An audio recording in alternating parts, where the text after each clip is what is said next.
Hello, I'm ToyCat and welcome back to my second channel geography video. This is a series where we talk about geography and the world and stuff. And today I wanted to talk about the most remote place on Earth. I was thinking recently, wow, look at Iceland and look how just isolated you are if you live in Reykjavik. Your nearest major city is probably somewhere in the UK and that's several hours away by plane. I know the journey, I've done it, and wow, Iceland must be the most isolated place on Earth. Except actually, you know, it clearly can't be Iceland. There are much more isolated places. I mean, even just in Europe, you look at the Azores Islands and it's like, wow, these places really are like kind of not quite halfway in the Atlantic, but they're like very far away from any major landmass. They are pretty darn isolated. They feel like they're in the middle of nowhere, like a ship might accidentally crash into them one day, and you know, therefore they're the most isolated place. Except of course, it's not just places you look at on a map. If you want to find the most isolated place, what you do is what any smart person does, and you Google. The most isolated place on Earth is Point Nemo, which I think is a cute name for a point. It is 1,000 miles from civilization, and the coordinates of it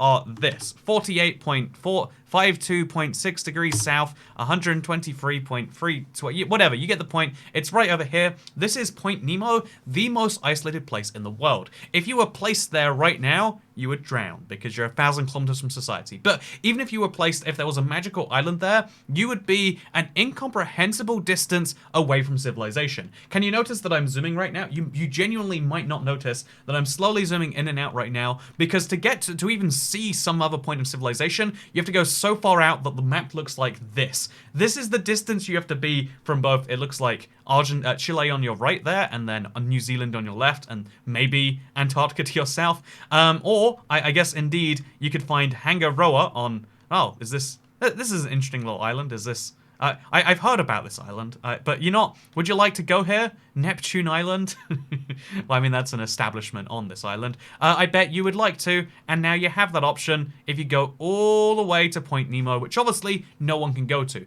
Point Nemo is the most isolated place on Earth, but it's not, it's the most isolated place, the most remote place, the oceanic pole of inaccessibility, and the thing about that is it means like, yeah, it's not a place you can visit, it's not a place you can go, that's kind of the whole point of it, but it's also not really a place. Like I said, it's so isolated from not only civilization, but from anything that could create a civilization. So what if we made the search a little bit more broad? We say, what about the most isolated island? And generally speaking, people come to a conclusion somewhere here in the south of the Indian Ocean, like the French southern Antarctic lands. If I'm not mistaken, they don't have a population at all. There is no one living here, and same with the Hart and McDonald Islands. There are just some islands here that have nothing around for a very long way, and so if you wanted to create a civilization and you hate other people, this is where you go. It's next to impossible to do so because you'd need lots of resources in an inhospitable terrain. You'd have to be supported regularly with food shipments because you can't really start your own society, but let's ignore those things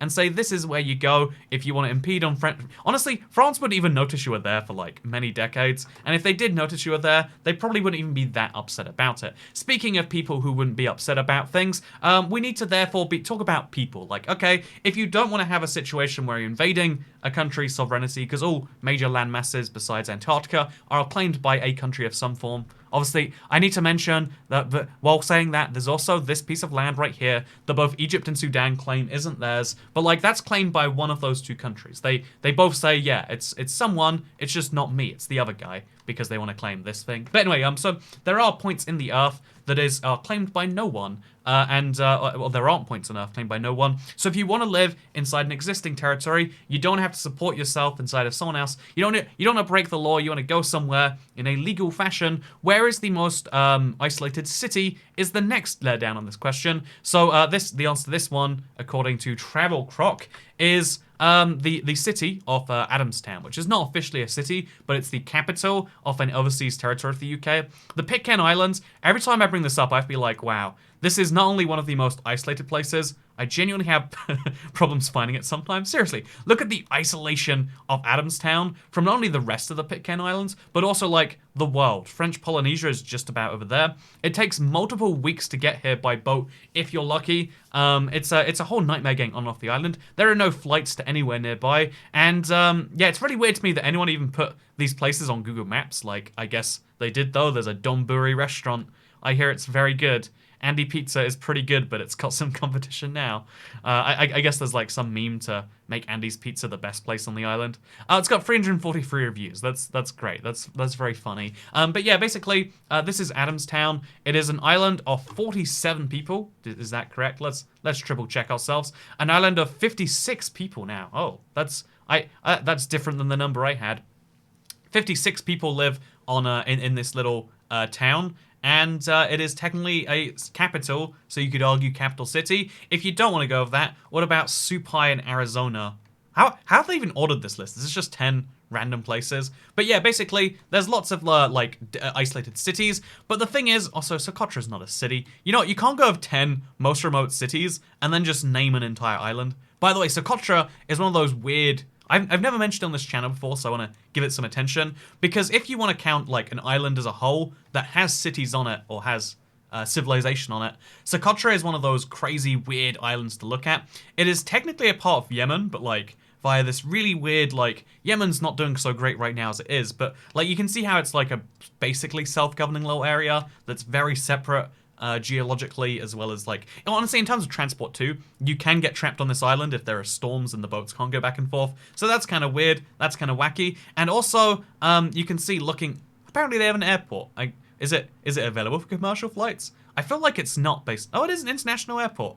Well, apparently people who get trapped there are very dumb. Although this guy says, "Oh, Corona, very nice and safe place." I don't know if this is the airport, but you see the beauty of this island. It's very isolated and remote in terms of lots of different types, and it does have settlements that you can live on and get to relatively easily, unlike that other place. But then, by the time we're saying like, okay, we need to easily get somewhere, then you're really trying to say, what's the most isolated large city on Earth? That's what you're really trying to get at. And according to this, the most remote island with civilization is... seriously, they claim it's the most remote island on the remotest island on their little sign even. Tristan da Cunha, according to Slate. If we go though by like big city, because I mean I don't want to live on I don't want to go all this way to Tristan da Cunha, which is over here by the way. Seriously, we're talking about a bunch of places that are very, very isolated. But like, yeah, this is Tristan da Cunha. The only thing I've looked into going before, I really want to. The only thing I can tell you that exists here is this cool 699 step climb. Seriously, it's just that they just built staircase going up this valley, and like it looks pretty cool. Otherwise, I can't tell you. Oh look, they've got like protections against avalanche, I guess they'd call that. But like it's a really fascinating like location for a village. Whenever I look at it, I'm like, huh, yeah, I would climb that staircase, and I'd be like, well, I'm mostly done here. I'll go for a little bit of explore, I guess. So yeah, super interesting place, right? Like there is an island that is the remotest island has that, but I'm not going I'm not spending like days, multiple planes, etc. going to a remote place where if I get ill, I will die because the hospital care isn't very good. In fact, regularly, for corona patients in both St. Helena, Ascension, and Tristan da Cunha, the people regularly have to be flown. Why does the map keep doing that? But the people have to be regularly flown to South Africa and Cape Town and I think Johannesburg as well for the sake of medical care because they don't have good enough hospitals. Even during COVID, they take their COVID patients there, which is fascinating, the logistics of that and the flights being shut down. And you don't come to my channel to hear about flights between these places, but it's something I'm really fascinated by, just like this incredibly isolated place. Also, not that you can visit it, but there is also just down here Edinburgh off the Seven Seas, which is a part of the Tristan da Cunha part of Ascension, Tristan da Cunha, etc. Because it's a lot of different places in one collectivity right there. I want to say the other interesting thing about this island that you have to mention is that Napoleon died there. Don't you find that interesting? Also, they've got a heart-shaped waterfall. That seems exciting. I can't see the heart-shaped waterfall.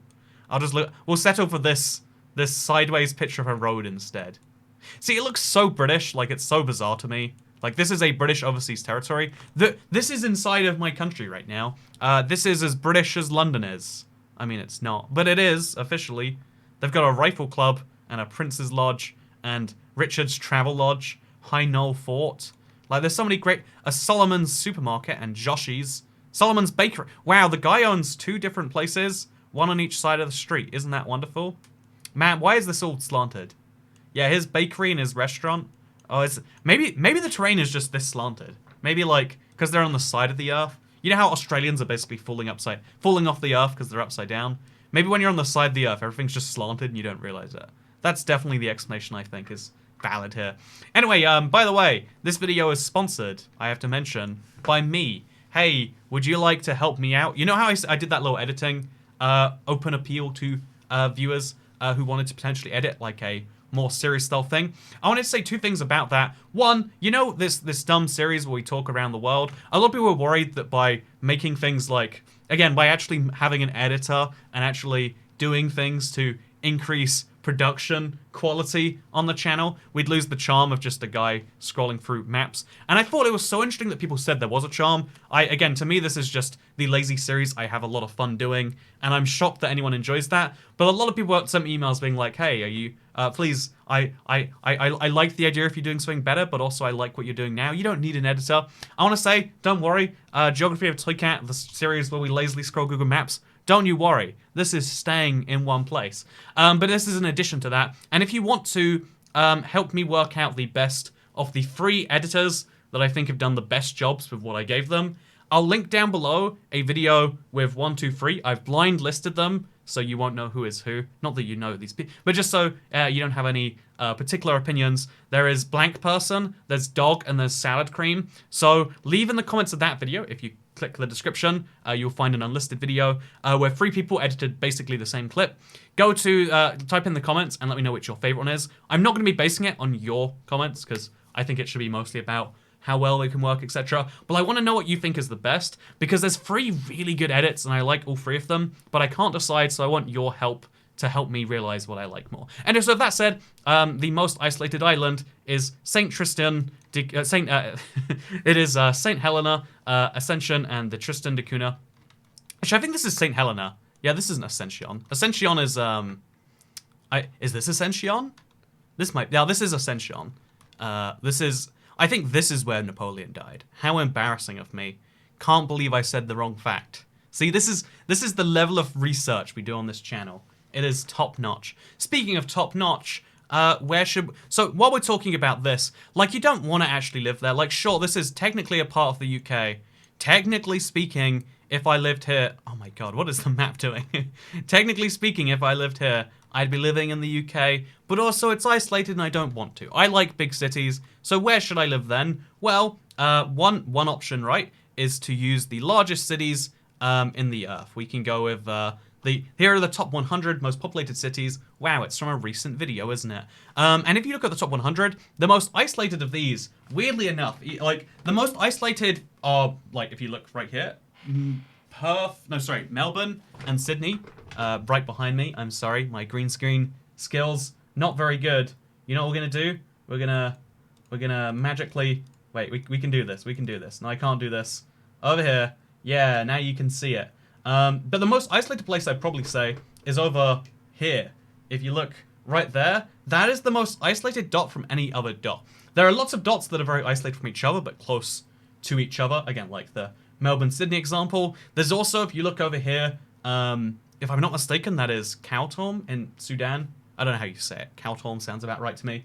And then also, you can see Russia's 2 cities are pretty far apart. There's Moscow and there's St. Petersburg. But I think I think the most isolated from any other dot is this, which is, if I'm not mistaken, Johannesburg in South Africa. So the most isolated city in the world that is one of the top 100 cities is this. However, if we're using this measure, something I found really interesting that I just wanted to squeeze in this video anyway, because, you know what, educational videos don't need to follow a point. That is a lie the internet's telling you. This is a map that shows you how over the next, I guess this started in 2010, but it's going to show you how over the next 100 years, the biggest city is going to move, and at this point you can see how there'll be not a single top 20 city that isn't inside Africa or India. Like, as you can see, China loses one of their cities, then the second one, America only has, or the Americas only have 2 cities, and then by 2100, if demographics go at their current rate, you can see how that moves to the point where there is no city outside of just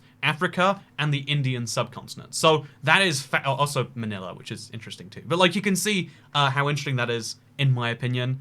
Maybe you agree, maybe you disagree. Wanted to throw that in there somewhere. Obviously, here's the thing about predictions for the future. They're going to change. It's not going to be precisely this. But the fact that demographics show that it's on course to be like this is a fascinating look into the future of society. Also, if you look at this scale graph right here, Some of these cities are going to have close to 100 million people. I cannot imagine 100 million people in the same city. But apparently there's going to be... Lagos is predicted to have over 100 million people by this, which is insane. Speaking of insane things, the way you really take this, right, is you go... I think this is the most logical way. The most isolated city, as defined as greatest distance to the next city with at least 100,000 people. For instance, I could live in Reykjavik, Iceland. It's a nice enough place. It's horrifically expensive, but I liked it there. I want to say, it's one of these places along this street, I'm pretty sure. I had a very nice pie. It was a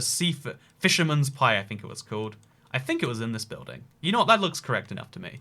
I enjoyed my time. It was snowy everywhere. There was a budget supermarket of some form just over there. That was cool. And I went for a nice walk, and it was great. I enjoyed my time in Iceland. I could live here because it's kind of cute and naturey, but it's got cities and everything you need in a city, including pie, weird pie, English pubs. Health food. See, like, look how many things you have here. Lobster Hut. Man, I want to go to Iceland again. I'm excited for. I am excited for Iceland right now. Not that I'm going anytime too soon, but like, wow, would love to go to Iceland. See, you know what? Can I tell you the weirdest thing? I saw the Embassy of France right there, and in my brain, I was like, don't say that out loud. But let's share my thoughts of you. I was like, Iceland has like embassies, and then I realized, yeah, I guess Iceland is a sovereign country. I mean, I guess it would have embassies of some form. I want to see the Embassy of France in Iceland now. And then the Russian consulate. Why is it a consulate for Russia and not an embassy? Well, that's actually a pretty big place for Reykjavik too. Now, these are really nice places. Man, to be the Russian designated to live in Iceland, it's got to be a pretty decent job, right? In the grand scheme of things. Is this an embassy over here? Does America have an embassy in Iceland? I wonder if it does. You know, I've always wondered the countries that have embassies in other countries. Like, wouldn't it be weird if you saw, like, I saw the flag and I was like, what if there was a Saudi Arabian embassy? Do you think Saudi Arabia and Iceland have, like, any conversations? Or are they, like, two guys who, like, don't really know each other that well? They see each other at parties and they say, hey, and then they don't do anything more. Like, they haven't set up embassies in each other's countries yet. Maybe they are like that. So anyway, this video is staying on point. I think you'll find we have a very clear purpose, and that is to say the most isolated place on Earth, if you have a city of 100,000 people, is Perth in Australia. I think I've even referenced this fact before. Don't question the New Zealand tax statistics I was just showing you right there. Basically, I think Perth is the most isolated city. If you don't count the suburbs that surround it immediately, you realize this, like, deep disconnect from the world. But even Perth then doesn't quite feel right, because the thing about Perth that makes it feel different to Iceland, the thing about Perth, and even I'd say Anchorage is isolated, but it has the same thing in common with Perth. It has roads going to other places that are at least medium population density. You can drive directly from Anchorage to a bigger city, which I think the next biggest one would probably be like either Edmonton or Vancouver. It's funny, I would have guessed Vancouver was closer. Oh, it is going to be closer. Actually, let's find out. You know, why put this to charge? What do you think is closer to Anchorage in Alaska? Do you think it is Anchorage? Do you think that it is... Oh, there we go. Do you think it's Vancouver, or do you think it's Edmonton? I'm going to guess Vancouver because of physical proximity. 42 hours, Jesus. Edmonton, on the other hand, is just a 35-hour... Oh, you can take that road. See, that is counterintuitive, that it's 7 hours faster to get to Edmonton. It's also counterintuitive that it takes 35 hours. We don't appreciate just how... You know, I'm going to give Anchorage isolated status if you have to drive 35 hours to get to a bigger civilization point than it. So, Anchorage, you know what? So I'm going to say Perth, because it's like there, it's really well connected by all the forms that every place is, but also you can just like drive across Australia, and people probably would enjoy that. Actually, wait, let's put this to the battle. I think that Reykjavik is the most isolated because it's an island, but if we're not going to count islands, then Perth is in fact less isolated. Actually, is Adelaide bigger than Perth? You know what? We need to find this one out. So Perth, according to Wikipedia... You can't click on a Wikipedia thing here. Perth, I'm going to guess that Perth has more people living in it than Adelaide. So Perth to Melbourne, which definitely has more people by virtue of being... Oh, it's 36 hours away. So, you know what? Perth is more isolated. We proved it with my very scientific factor. And you might be saying, Toyka, this is dumb. This whole video is dumb. Why didn't you just finish when you said the most isolated point on Earth was Point Nemo? Or if you meant you wanted a town that's most isolated, then obviously it's the Pitcairn Islands. Or maybe by this criteria it's this. Why did you make a 20-minute video and counting? Yeah, this is a long video. These videos have gotten long, huh? And the answer to that question is the reason I decided to do this is because it's a really interesting look into the measures we use for different things. The fact that we literally had not only we have Point Nemo 1, we have this 2, but really like this 2. I guess also we could say this, so like we got like multiple choices here. We got at least like 2 from here. So we got 3 choices. We got 4 choices because Tristan da Cunha, and then we kind of have like a, you know, a 5th choice in Johannesburg. Even though it feels weird, it would be accurate. And then we got a 6th choice in Perth. Wait, Honolulu is more isolated. I thought this was 1 and this was 2. This said 3 the whole time. I've been looking at a map that says 3, and I've been reading it as a 1. That is very embarrassing. So, you know, the most isolated place is actually Honolulu, according to the map I was using as a source for my own video. Yeah, I think I'd say that's right. It's actually Honolulu, and then it's Perth, and then it's Anchorage. That's my list right there, and then Reykjavik. Now I'm gonna go with Honolulu, and then Reykjavik, and then Perth. Yeah, that's gonna be my list. That's gonna be my list. Anchorage is the 4th most isolated place. But like if we're using all these lists anyway, isn't it kind of dumb that we have so many different answers to the same question? And that is an important, I guess, that's an important thing that I think should be mentioned with any of these videos. Obviously, when I'm making a video like this, it's mostly for entertainment. Like, are you going to need to use this information? I hope not. I hope if you're going to move to the French South Antarctic lands, that you have a better plan than watch a YouTube video, ship a bunch of orange juice there, and see if you survive. See, there is a settlement here, right? Huh, there is a little settlement. You know what? There's a little hotel even. Let's see what the hotel's rated as. Ooh, it's got 172 reviews. Room service was great. Would highly recommend the Doctor. Are there just people who review weird places in the world? Great view, but no respect for drunk shampoo prejudice. Like, what is... Oh, see, this is a funny joke from Joe North, far enough. High quality. Do you think these people just review weird places around the world? I shouldn't do this. You know, in videos, I want to resist clicking on people's other reviews. I think that's like a little bit too personal. Although, J Rum, I'm curious what else you do. But yeah, the fact is, you can come to lots of different conclusions based on how you ask the question. It's a question that sounds very similar. What's the most isolated place, isolated point, isolated island, and isolated city, and indeed, isolated large city. But they have 5 very different answers, and depending on what point you're trying to prove, you'll come to a different one. I mean, this place was, you know, this is like a very scientific place, I would say, that's trying to prove, like, furthest away from civilization. Very easy, nice little graph. This is a place that's trying to tell you about some various tourism destinations, because, wow, you're a travel croc, you should travel to those places. Let's see what they actually post. Yeah, they're trying to get a shocking... like list of places. I mean, they say the 7 best places to visit Australia. Is that objective, or is that 7 places they would like you to visit? I mean, it's probably the second one, and we shouldn't hold it against them, right? Or Slate, which has the most remote island, which they didn't fact check. They just saw the sign and were like, well, it must be true. Am I right? And indeed, the sign was posted by these people because they were like, oh yeah, we need some way to sell ourselves, so we'll use some kind of vague, basically true wording that's not entirely correct, and then it will be a big tourism point. Indeed, here are some people posting themselves next to the sign because they believe, and does it really matter that they're wrong, that they are on the most remote island in the most remote place in the world. And indeed, is this the most remote island? You could even make a good argument that it is, in some ways. It's just depending on how you define island versus whatever. So, like, you know, that everyone has a slight motive in giving you their version of events, and it's always valuable to be aware of this. Even this graph is from Visual Capitalist, Global Cities. Oh no, it is from Visual Capitalist, according to this little watermark that I was hiding because I'm a devil like that. But you know, the fact is, I'm assuming based on a name like Visual Capitalist, they have some point. The truth is every different. There is at least some minor bias that guides every decision.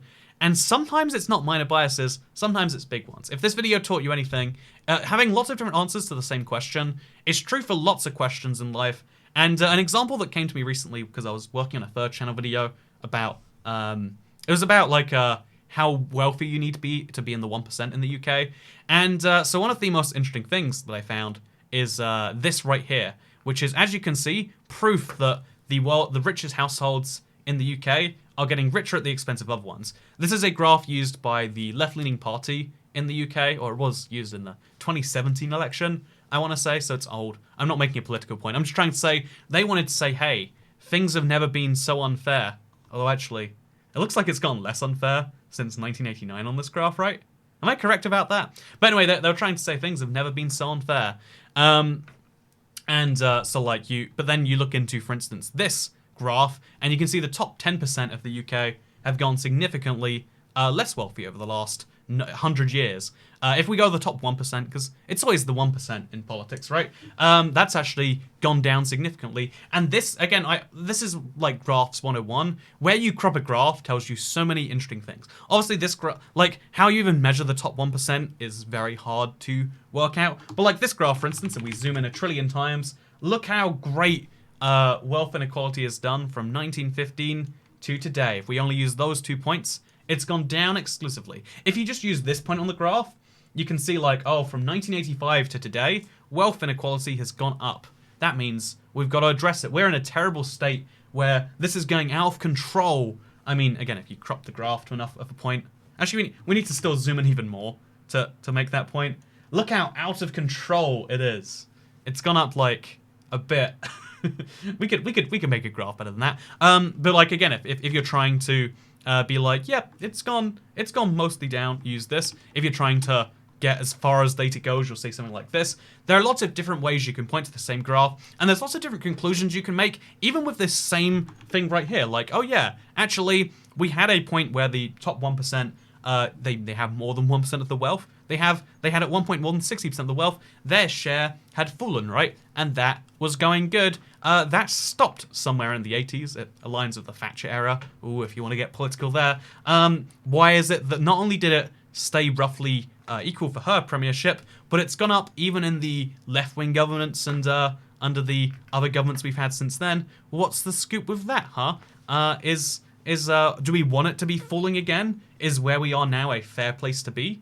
That you can come to different conclusions with the same data sets, but that's what makes it even more confusing and crazy, that different data sets, that different points you're trying to raise and where you're looking at will give you entirely different conclusions. This must not have been the graph they were using. I must have pulled up the wrong data. My apologies on that one. But yeah, depending on where you look in a graph, you'll get very different information. And then, depending on how you ask a question, you can raise what seems to be the same question, or actually asking an entirely different one. Because Point Nemo, which is right over here, is indeed very far away. In fact, let's measure this one. How far is Point Nemo from the actual most isolated city, which is Hawaii? Which I always get wrong, at Honolulu. It is 8,000 kilometers away. And that, again, itself, isn't it? And even further away on the Earth, it is from Johannesburg, the most isolated top 100 city, with a distance of, oh my god, almost halfway across the Earth, 11,000. That is actually really interesting to look at. Like, when things go to the South Pole, it's very interesting. Did you know? No, I shouldn't do this. I should wrap up and raise a point. But I like fun facts too much. Okay. Did you know flights from like Australia to South Africa sometimes go very close to Antarctica? It's the only point where this part of the Earth is used. It blows flat earthers' minds, because if you believe the Earth is flat, let me show you the projection. On a flat Earth, this is an entirely illogical routing, right? Like the smart thing to do would be to fly closer to India, where there's like land involved, and or even just like flying direct. And that if you try to make the world a spheroid where you fall off the edge, or there's a big ice wall or something, this gets very confusing as to why you do this. And so this is one of those things where, like, have you ever seen someone be on a flight from Sydney to South Africa? I bet you haven't, because those flights don't exist. They can't exist. It will take too long. Anyway, you know, that's a fun side note. Maybe I'm picking on their flat earthers. I'm picking on their bad point there about flights from Sydney to South Africa, which I'm pretty sure do exist and are real. When instead, instead of picking on their very real questions, like, you know what? Why is it that the Earth looks so different flat to on a globe? Seems real suspicious that putting a sphere onto... No, I'm just kidding here. Anyway, so with that said, I hope you'll enjoy this video.